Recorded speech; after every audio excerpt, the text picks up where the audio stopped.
மச்சான் இமிடியேட்டாக ஒரு கவர்மெண்ட் ஜாப் வேணும்டா. Government job, IAS, IPS, doctor. ஐயோ அதுக்கெல்லாம் படிக்கணுமே. நீ அரியர் வச்சுட்டு இன்ஸ்டாகிராமில் ஃபேக் நியூஸ் பரப்பினுக்கிற. படிப்பறிவும் இல்லை, பகுத்தறிவும் இல்லை, பொது அறிவும் இல்லை. எப்படா எந்த டேலண்ட்டுமே இல்லாமல் இருக்கீங்க? எந்த மனுஷனுக்கும் கண்டிப்பா ஏதாவது ஒரு டேலண்ட் இருக்கும். மச்சான் உனக்கு ஜோசியம் பார்க்க தெரியல? இப்போ எதுக்கிடா இது? இந்த காலத்தில் யாரா அதெல்லாம் நம்புறா? ஐயோ நம்புறாங்களே, மாற்றத்தை உண்டாக்கி இருக்கிறாங்களே. நம்ம சிஎம் சார் விஜய் சார் ஜோசியம் பார்க்க தெரிஞ்சா கவர்மெண்ட் ஆல கொடுக்குறாரு. என்னடா சொல்ற?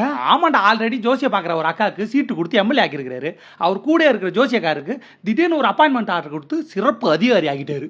அவங்களுக்குலாம் பண்ணுறவர் உங்களுக்கு பண்ண மாட்டாரா? அவங்க கட்சிக்காரரு, அவருக்காக ஓட்டு போட்ட, இப்போ கூட இன்ஸ்டாகிராமில் அவருக்காக ஃபேக் நியூஸ் பரப்புற உனக்கு செய்ய மாட்டாரா மச்சான்?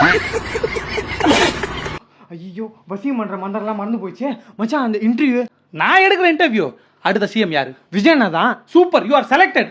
மச்சான் மச்சான் உங்க கொள்கை தலைவர் அம்பேத்கர் பெரியார் கேட்டா ஆல்ரெடி அவங்களுக்கும் ஜோசியம் பார்த்தா சொல்லிடுறேன்டா. பெரியார் தான் அடுத்த எலெக்ஷன்ல எம்எல்ஏ, அம்பேத்கர் தான் மினிஸ்டர். சூப்பர் மச்சான்.